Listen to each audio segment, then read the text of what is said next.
Hey y'all, welcome back to Prepping the Truth. Welcome to today's video. Happy Sunday. I hope everyone is having a wonderful day. It is nice and cool here in Alabama. We're having some winter weather instead of our warm weather that we was having earlier in this week. So the weather is definitely gone crazy today. And it's supposed to be down into the 20s again tonight. But in this video, we're going to be talking about some of the food shortages that you could be seeing in 2023 and some of the current stuff that is happening right now that people have been sending me emails on, and some of the articles I've read and some of the videos that I've seen of what is going around the country and around the globe and happening. So before we get started, if you are new to this channel, please click that subscribe button down below. Be sure to tap the notification bell beside it so that you're notified when I upload new videos. And as always, if you like this video, be sure to give it a thumbs up and definitely share. That way we can get the word out to more people to be prepared for what is coming. So in a lot of ways, U.S. people are used to having whatever they want whenever we want. We know that. One time you could go to the grocery store and get anything you wanted at any time, and it was going to be there. But over these last couple of years, we know that that has changed, and there's a good chance that maybe your regular stuff that you get every single day when you go to the store might be there and it might not. But a lot of people expected it to pick right back up, start back over, and be like it used to be. So far, it hasn't. It has gotten better in some areas for a little while, but it's never went all the way back to what it was pre-pandemic or anything like that before the big toilet paper shortage and all that kind of stuff when everybody panicked and took every bit of the toilet paper off the store shelves they could get. So ever since then, we've been trying to get things back to what they was before, but they have not actually ever went back to that pre-pandemic state. There's always been something looming around the corner that is causing shortages, but I'd love nothing but to declare that there's going to be this massive bountiful harvest in 2023. It's going to be wonderful and great, and everything is going to go back to normal. But unfortunately, from a lot of the stuff that I'm seeing, reading, between news articles that you take with a grain of salt on what they're actually talking about and how much truth you actually get out of it, to what people are actually seeing around the world in their stores, that 2023 is probably not going to be any better than 2022, maybe possibly even worse, due to how things happened this year that's going to contribute to next year.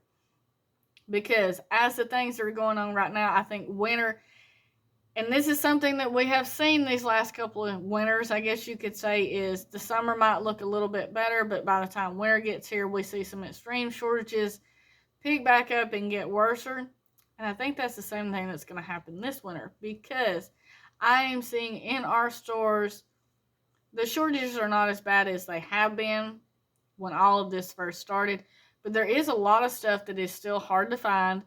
You may have to go to different stores to get it. Some stores still really don't even have it at all, but there's a lot of stuff that is still just not out there and available like it was a couple of years ago. But they're saying bread. Bread is definitely something they're going to say that is a hard thing going to be able to get in 2023. How true any of this is, I don't know. But they're saying the staples like bread, and the reason why is because all this stuff going on with the Russian-Ukraine war, because between two nations that account for nearly 20% of the global grain production, they're saying that many of the bakeries and factories have struggled to obtain the necessary ingredients to make bread, and that's going to lead all the way into a potential shortage in 2023. So, bread, I know we have went to the store and no bread on the aisles at all already made. So if you don't know how to make homemade bread, now is a good time to learn and try to stock up on the ingredients to make that and store it for long term, just in case getting it already pre-made becomes a problem and then the supplies become a problem. Vegetable oil. They're saying vegetable oil. The reason they're saying it is mainly made with oilseed crops such as soybeans, sunflowers, and canola. And the large portion of these oilseeds are grown and harvested in Ukraine and Russia, including more than 70% of the global sunflower seed oil production. So that is likely to be a problem in 2023 also, they're saying. So oils, we use olive oil, coconut oil, and ghee. So we don't really worry that much about the actual vegetable oils, but I know a lot of people do, especially on the cheaper side of the stuff like that, because some of the other products can get expensive. They rely on this every day for cooking, and so that could be a problem going into 2023, is not having that on the shelves. Corn, we all know that corn It's been one of those things that they say didn't produce as good as it usually does. A smaller batch of planted crops means a smaller overall yield, which could potentially lead to a corn shortage in 2023.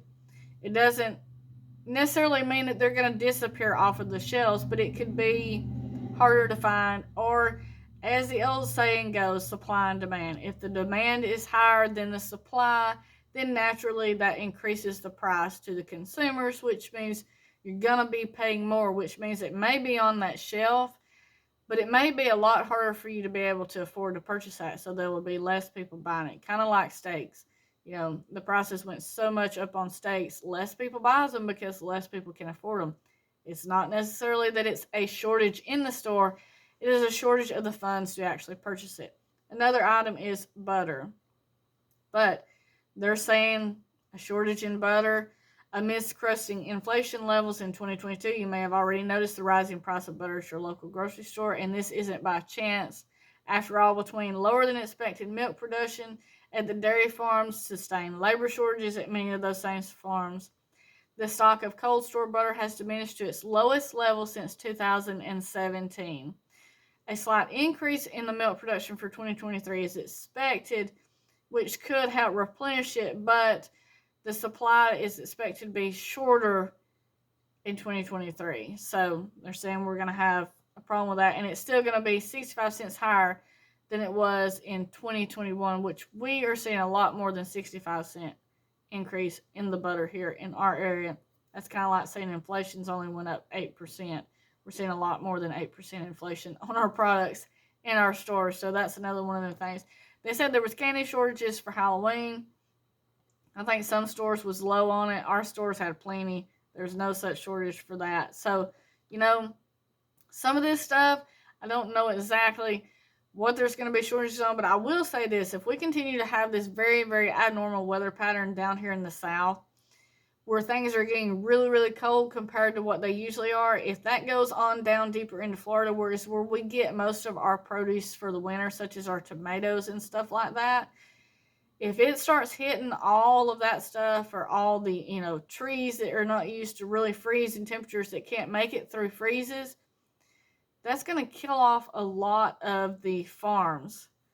A lot of the stuff that produces our normal fruits and vegetables, because they can't handle the freezing temperatures. That's why they're being grown, deep down in Florida or out in California. But if the cold spell continues to go further down south and doing that, we're going to have a major disruption in our food supply chain for us, because that's where we get most of our stuff if it's not in the middle of summer and growing. But things like oranges and all that we can't grow here because we get so many freezes, if it starts moving on down and it starts doing that and it starts killing off trees and, stuff like that, we could see another major problem like that later on next year too, on account of all that. So there's a lot of stuff leading up to complete disasters for next year. Hopefully it doesn't happen. Hopefully things do pick back up. But hey, we are preppers for a reason. We try to stay optimistic, but at the same time, we try to see the downside of stuff so that we know what to try to prepare for, and we kind of see what's happening. We don't want to keep our heads in the sand